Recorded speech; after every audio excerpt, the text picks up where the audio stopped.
Hello everyone, welcome back to my channel, or welcome if you're new here. My name is Dani and today I'm going to tell you if you should read Babel. So this is going to be a spoiler-free review of the book Babel by R.F. Kuang. It's coming out in August 23rd if I'm not mistaken, and I wanted to give you some information if you're interested and you're not sure about if you should read it or not. So I'm going to tell you what I thought and how I would recommend, to whom I would recommend this book. So let's start with the synopsis. Babel is about a boy called Robin Swift. He's taken from his hometown in China to England, where he goes to study in Oxford at the Royal Institute of Translation. So this is very much an academic setting book. So we go with him to classes, we hear the lessons and all of that. Is a very academic book, really. So if you don't like academic conversations, maybe it wouldn't be for you, but it is something that I love, so I already was interested in the book to start with.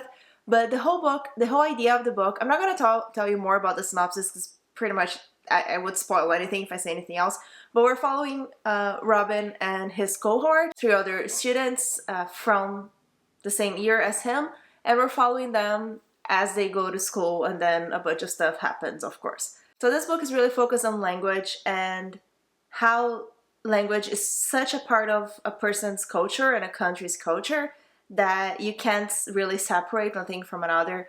And it's also obviously because he's going to Oxford to study at the Institute of Translation, it is focused on translation a lot and the impossibility really of pure translations. So this is categorized as a fantasy novel, but I would not categorize this as a fantasy novel. Like, this is officially at a bookstore in fantasy section, but I would not say it is a fantasy book. It is a historical fiction with fantasy elements. So of course it is a fantastical Oxford, but the fantasy is very light and it is very heavily focused on history and real history with a little bit of a magic.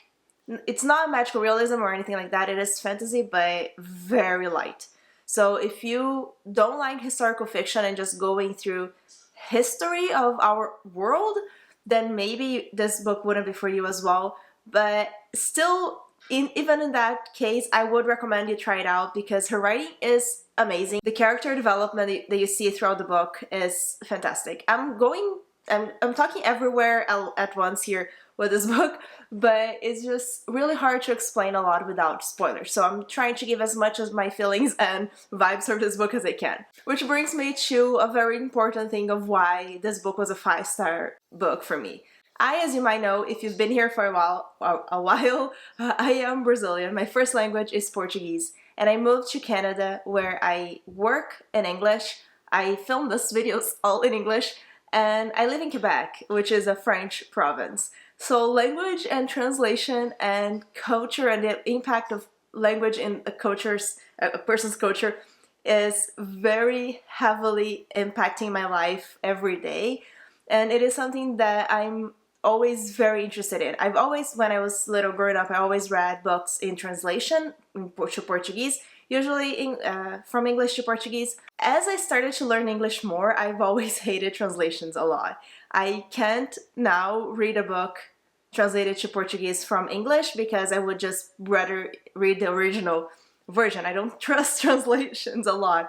And it was so interesting reading this book and how they talk about the importance of a translator and trying to convey the message that they're supposed to convey. So they talk about the 2 options that the translator has when translating anything.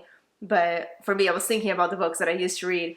So you have an option of trying to keep it as pure as possible in what the original author wrote and what they were saying. But you also have kind of an option, but also a responsibility to decide if you should bring that text closer to the culture of the person that you're talking to. So for example, this is rambling, but I think this is also very interesting. But for example, if you take cartoon movies, like Pixar movies, Disney movies, in Portuguese, they usually, people in Brazil, and myself included in some situations, not so much anymore, people usually prefer the dubbed version, so the version that's all in Portuguese, because all the jokes are translated to Brazilian culture. So they make more sense and they're more funny in Portuguese for Brazilian people, which makes a lot of sense. And this book talks a lot about that. Like, if you're translating something, it is always going to lose something of the original. It is impossible to have a pure translation. And there's a lot of that conversation in the book. I could talk about this for a long time because this is something that I've talked about here on my channel, books in translation, how I don't like it unless I have to read it in translation. For example, I read all Full Metal Alchemist in English because I cannot read Japanese, but I know that I'm missing things. I think the translation is good.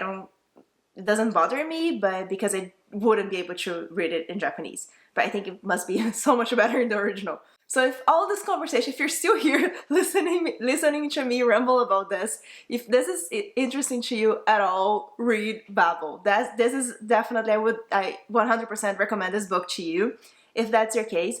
But if you're still here and you're not very interested in that part, what I will say is that Babel talks a lot about colonization and how the colonizer kind of appropriates from the language of another country when it's interesting for them, but otherwise everything can kind of go in any country. And again, living somewhere other than my home country, that means a lot to me. Like that was very interesting in how she wrote all of that. She doesn't go to the Americas so much in this book at all. It's all Europe and Asia for the most part, and it's what she knows the most about. But it still has a lot of meaning for anyone, I think, that has lived in a third world country, I'll say, just for my personal experience. But I think it makes a lot of sense. One thing that I'm curious about and at the same time worried about is, like, how is this book going to be translated? I thought about that a lot as I was reading, because the translators that are going to pick up this book to translate it to any language are going to have a really big task ahead of them, a really huge challenge, because it's just all about that. It's all about how you decide each word or each sentence or each meaning, each thing in the page, and how you're going to make it in the translated version.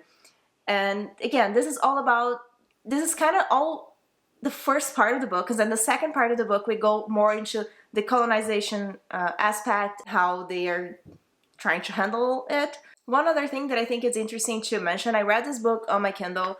I read the ebook, the e-galley for it, and I do recommend, if English is not your first language, like it's not for me, I think reading it on ebook was so helpful for me, because she uses a lot of difficult words, and she uses a lot of words in other languages as well, so I was constantly looking up words that I didn't know the meaning to.